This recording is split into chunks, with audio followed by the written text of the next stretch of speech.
I have the confidence that Jesus will set me free.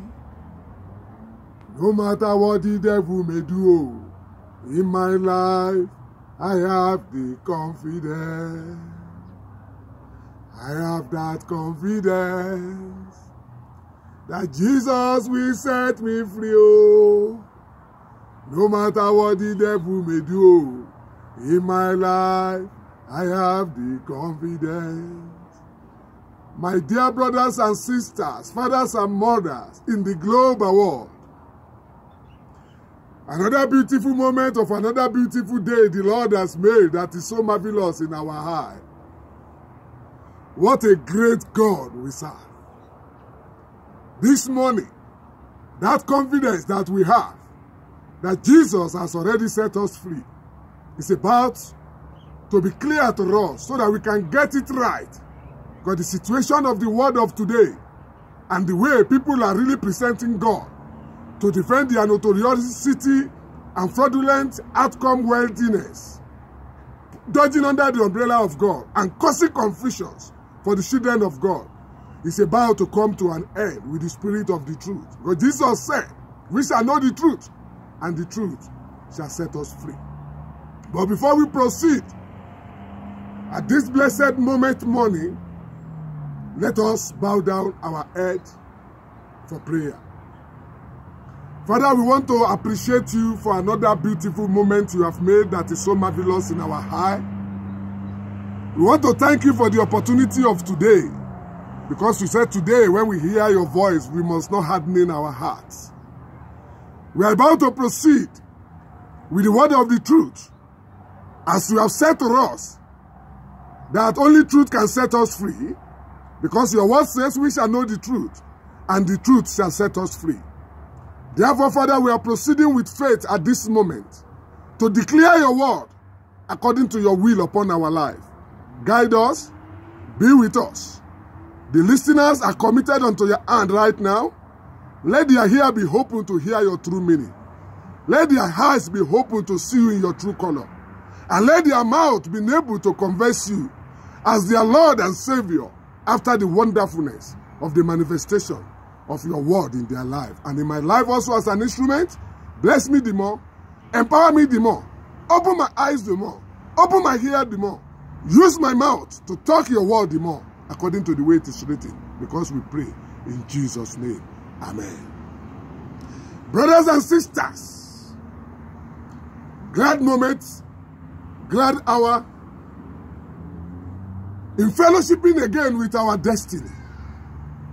God, there is no doubt about it that only He that created our destiny that can be able to get the resolution to whatever carryover that we may be having on our destiny challenges. This morning, the message the Lord is laying in the mind of His instrument to share with brothers and sisters in the world for our great empowerment is about the circumstances and situation that is going in the world right now that did not make people to understand the difference between physical death and spiritual death. And that's why this morning, the title of the message from the divine throne of God shall be titled, what is the difference between the spiritual death and the physical death?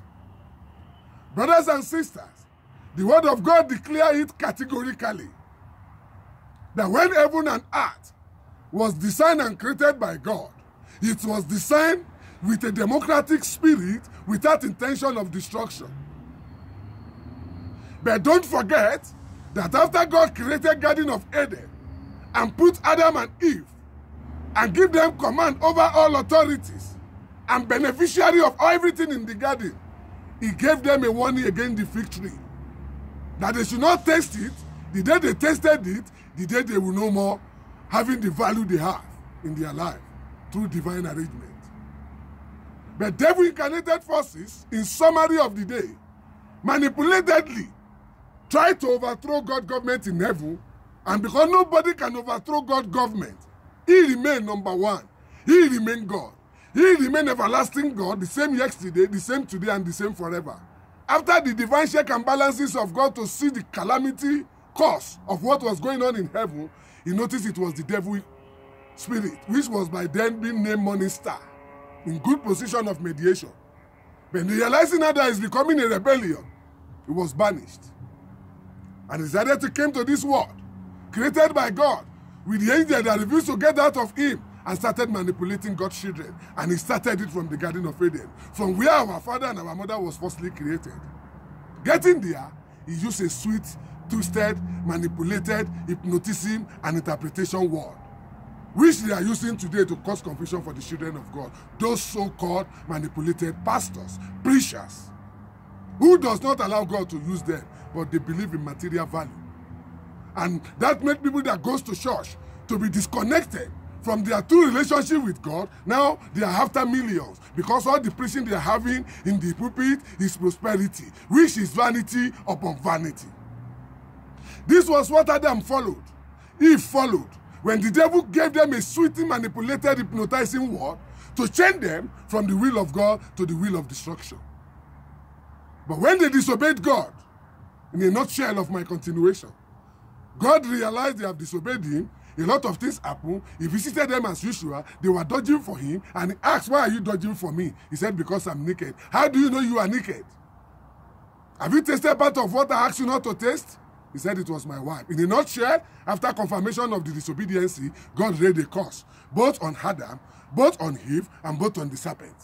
On Adam, he said, for you doing this, it is from suffering and long stress you'll be having your daily survival. From sand I created you, so will you come back to sand. And to Eve, for you to allow the devil to manipulate you and deceive your husband and disobey my instruction. In pains and suffering, you'll be having your child, and unto your husband your love will be going to.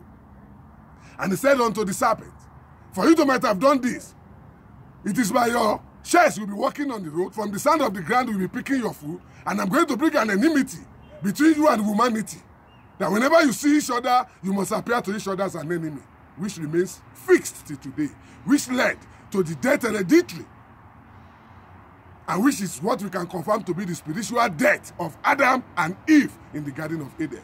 Because the Bible did not confirm to us that when God raked that curse, that they died that day and they put them in the coffin for them to be buried. No. They only died a spiritual death. And when they died a spiritual death, they were banished from their primary, righteous, divine, democratic position. And suffering started in their life.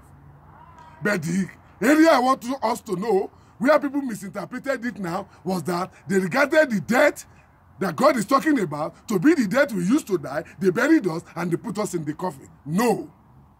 The death we are dying that they put us in the coffin was the hereditary death of the curse given to Adam, that from sand I created you, so shall you come back to sand. And that's why it became hereditary to all humanity. But spiritual death already occurred in the life of Adam and Eve in the garden while they are still alive. So we need to pray not to die spiritually. When we die and we go back to sand, it's not the spiritual death, that is the physical death. But many of us today did not know. We are hoping that when we die, they put us in the coffin, they buried us, is when we die spiritual death. No. When you are alive and you are disconnected from your God, because when Adam caused that confusion, through Adam, death came to the world. Everybody has to pay the price of death. It became an hereditary. It became a fixed factor that cannot be changed with the scale of production. But God sent his own son for the redemption of our sin to come and deliver us once and for all 2,000 years plus ago. So when one person was cursed and leads to death of the whole world, one person also was blessed and leads to the salvation of the whole world. For those who agree to be his word, for those who get ear to hear, for those who get eye to see, and for those who get mouth to confess him as their Lord and Savior in their life. He has come and he has finished the job. On the cross, we all witnessed him when he said it is finished. And immediately he came out of the grave, resurrection took place. But from the day he was born was the day of the formation of the resurrection. When the voice came to Mary that a child will be given to you, shall be named Emmanuel, meaning God with us and the Savior of the world. And when he came for nothing than to make sure his will and the will of his Father is prevailing under the Spirit of Godhead. And therefore, Devil came to destroy. Jesus came to rebuild and restore and redeem. So spiritual death is when you are disconnected from your destiny designer. It's when you are disconnected from God. It's like a laptop already qualified to be a secretarial job when it's being purchased. But it cannot go to any website without a modem. But once you put a modem with enough megabyte, you can go to Hotmail, website, personal website, and etc. But when Jesus is in your life, then you are balanced. Then you know that your guarantee of victory is sure. Then you know you are not dying spiritually. My dear brothers and sisters, in conclusion, let us work towards waking up from the spiritual death. When we die spiritually, it's when we don't follow our God again. It's when we thought we are following God, when we are following something else. But many people believe that when we are talking of idol worshiping, it's when you go to the shrine where they made an idol to worship. No. When you are a sinner, when you still love sin, when you are not blameless, when you are doing things that God said you must not do, you are an idol worshiper. When you keep on listening to people that is talking the word of God in a negative way, I really sympathize with the word of today. Not even sympathize, I empathize. When I listen to some men of God, the way they were talking, by their fruit, you will know them. Try to make sure you are not dying spiritually. Physical death is a transport, it's a passage, it's a transit to take us to the final rest. Spiritual death is the one we die physically when we are alive as if we are not alive. I pray this morning that we wake up and realize that it's important for us not to die spiritually. Let us pray. Father, we thank you this morning for your word that has come out. We pray and we rebuke every spiritual death upon our life. We declare that as long as we are alive in the spirit of your resurrection, let us continue to enjoy this resurrection so that we can now be able to give room for the devil to come into our life again and take us back to the darkness. We thank you for taking us out of the darkness of the world to the marvelous light that is everlasting. Father, save us from all the preaching in the world that is turning us away from you. Save us from all the manipulation, hypnotism, interpretation, and contextualization spirit that is taking us away from you.